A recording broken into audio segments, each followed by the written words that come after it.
kaibigan, umuulan. Ay, maghapon nag-building tapos ganito. Hindi inaasahan na ulan. Kaya sakripisyo talaga para sa pamilya.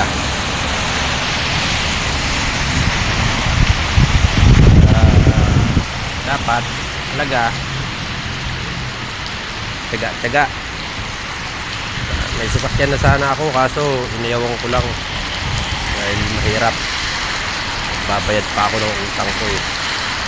Dito sa bansang napuntahan ko, hindi lang naman puro maganda ang sinasabi.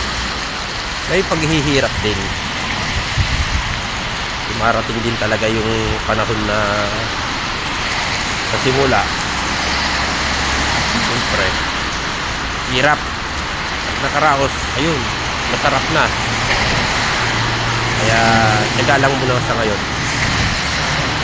kapit lang. Kaya ko to para sa pamilya ko.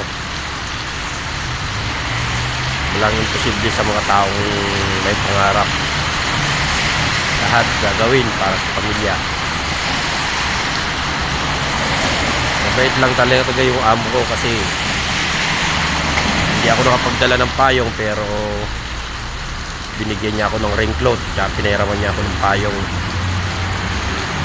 Salamat sa amo ko na very supportive sa akin. Kahit pa paano nakakawala ng ng lungkot. Kasi ganun yung trato nila sa akin. Naalala din nila ako. Siyempre kahit paano. Kasi pag nagkasakit, malaking putol din sa kanila yan. Kaya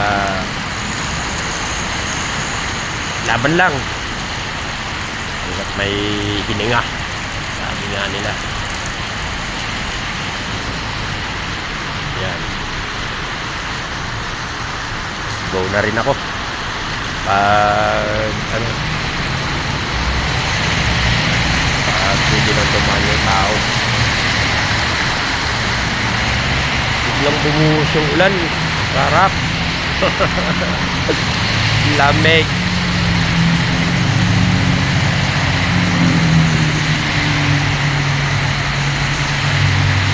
Maghapon nag-welding tapos ganito.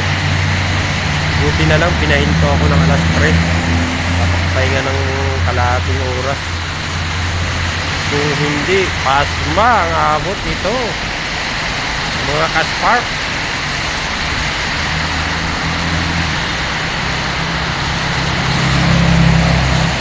Itong hamon ng buhay dito sa bansang ito.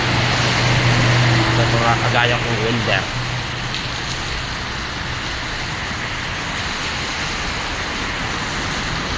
Maitim ang langit. Ayos lang yan. Kahit umulang ka, papasukan kita bukas. Sayang.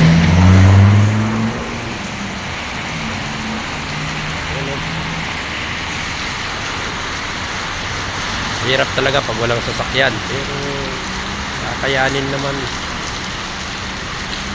Paano? Lapit lang naman tong inuwihan ko. Hanggang dito na lang mga ka-spark. Salamat.